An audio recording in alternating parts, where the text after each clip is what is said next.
аз ҷумла гурӯҳҳои декретӣ ва муҳоҷирон. мо бояд ки ҳамеша дар фикри ободӣ ва пешрафти ватани худмон бошем. оиди ина ҳами абои бисёри нафарон мегӯянд доруҳои табиӣ аз ширкати шифофармо барои шумо. Инчунин доруҳо барои зиёд кардани риш ва мӯи сар. Инчунин доруҳо барои нест кардани простатит ва зиёд кардани қувваи мард. доруҳо барои нест кардани сангу намаки гурда. ба рақамҳои рӯи экран дар тамос бошед. Инчунин нафарҳое ки мехоҳанд ҳиҷомаи бепул кунанд, шумо ҳам муроҷиат кунед. ассалому алайкум ба ҳама тамошобинони барномаҳои Сорбон Сафаров. Тамошобинони азиз, видеоро то охирша тамошо карда ҳатман дар канал обуна бошед. ба маълумоти ҳамаи шумо ахбороти нава мерасонем. мақомоти шаҳри Москав макони моякубии муҳоҷирони тоҷик бар зидди бемории сурхчаро гуфтанд. дар Федератсияи Русия шаҳри Москав як беморие ба вуҷуд омадагие ки аз сабаби ба вуҷуд омадани ҳамин беморӣ дар бархе аз шаҳрҳои Федератсияи Русия ба мисли маҳдудият бигем ворид кардесиянд.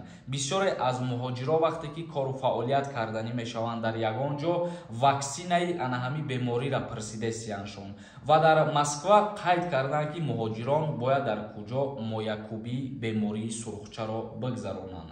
ҳамин тариқ нафароне ки зидди бемории сурхакон моякубӣ нашудаанд эм карда мешаванд, аз ҷумла гурӯҳҳои декретӣ ва муҳоҷирон. аз ҷумла муҳоҷироне ки дар Русия қарор доранд бояд ки ваксинаи бемории сурхчаро бигзаронанд. бемории сурхакон дар ин ҳолат беморӣ метавонад дар шаклҳои вазнин идома ёбад ва инсонро бо мушкилиҳо дар шакли менингит ва отити миёна, илтиҳоби шуш ва ғайра рӯбарӯ кунанд. нафарҳое ки ваксина гузарондагӣ нестен ба ҳамин гуна беморӣ агар ки гирифтор бишем, мо номбар кардем ҳамин гуна мушкилиҳо ба сари ана ҳамон шахсият меояд. аввалан ки худованд ҳамаи мо шуморо аз ин гуна бемориҳо нигаҳбон бошад. ягона роҳи боэътимоди муҳофизат аз сурхакон ин моякубӣ аст, таъкид кардааст вазорати тандурустии Федератсияи Русия.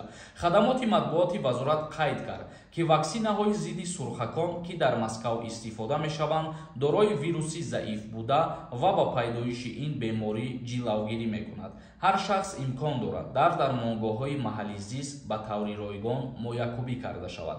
ҳар нафаре ки дар Москва зиндагонӣ мекунад ба поликлиникаҳои ҷои зистшон метавонанд рафта муроҷиат кунанд ин гуна ваксинаро ба худшон бигзаронанд. тамошобинони азиз, акнун комментарияҳоро хонда ба саволҳои шумо ҷавоб мегардонам. ба ҳамаи шумо як чиза тавсия метиҳам. нафарҳое ки мехоҳанд проверка кунанд ки запретошон ба Россия кушода шудагӣ ҳаст ё ин ки не, ё ки нафарҳое мехоҳанд проверка кунанд ки патентошон аннулировать шудагия ё ин ки не.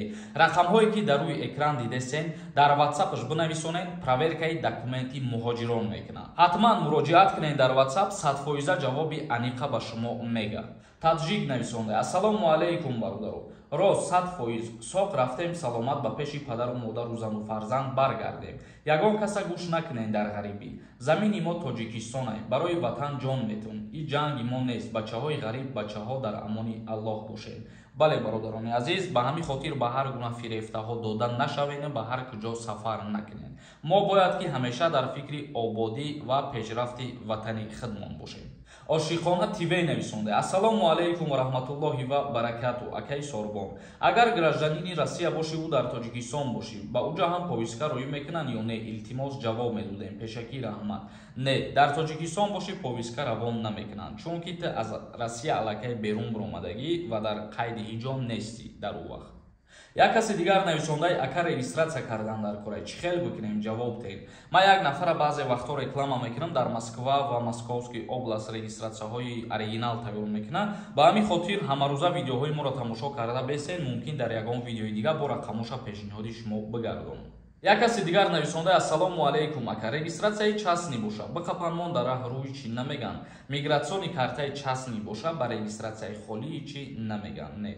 идрис нависонда: барои патент алоқа кун, кай барҳам мехӯрад патент?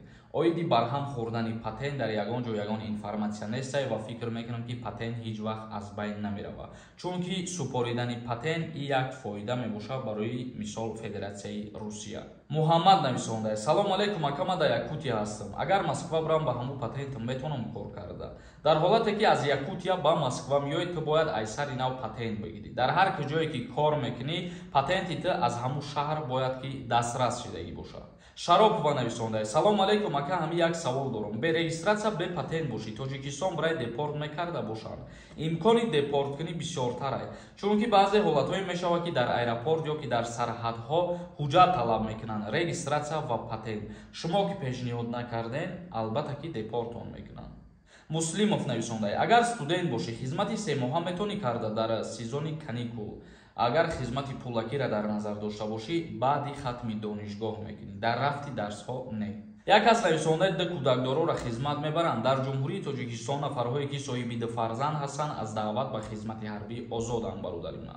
Як каси дигар нависонда: ассалому алейкум, патентам бошаду Тоҷикистон рафта биёям, мешавад пеш аз муҳлат ба охир расиданаш? Чира дар охир расиданаш? Бародарои азиз, хоҳиш мекунам ки савол менависонед, саволтона пурра нависонед. Озиз дар амҷа нависондае ки мешавад пеш аз муҳлат ба охир расиданаш. Агар ту дар назар дошта бошӣ ки пеш ай патентет бучидан ту Тоҷикистон рафта метавонӣ, бале метавонӣ. Лекин агар ягон фикри дигар қатъи нависонда бошӣ, саволтан ман мутаассифона намедонам чӣ ҷавоб бигардонам. Фирдавс нависонда: салом, акаи Сорбон, ман моҳи майда 27 сола мешавам. Хизмат мебаранд ё ки не? Аз призофи тирамоҳӣ аллакай озод мешавӣ, ай даъват ба хизмати ҳарбӣ. Кишвар нависонда: ассалому алейкум, ака, ман як моҳ зиёд шид, патент накардам. Метавонам бурам патент спорам, штраф мекунанд? Агар аз як моҳ зиёд шидагӣ бошад, 10,000 рубл ҷарима мекунанд ва баъдан метавонӣ ки патент биспорӣ. Абдувоҳид нависонда: ти як нормални тоҷикӣ гап зан, бо забони халқӣ. Ба худо фаҳмида намешавад, ай ҳар куҷо кам-кам гап мезанӣ.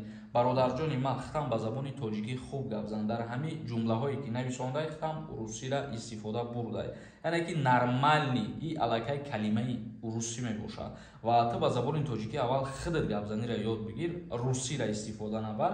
Ва фикр мекунам ки дар лаҳҷаи забони тоҷикӣ бародарҷони ман калимаҳои русиро бисёр истифода бурдан и хубай. Ва мо шумо ира хуб қабул мекунем. Ира ҳама хуб қабул кардагӣ ҳастай. Камолов нависонда: ассалому алейкум, билет ҳастай? Ман 10 билет мегирам.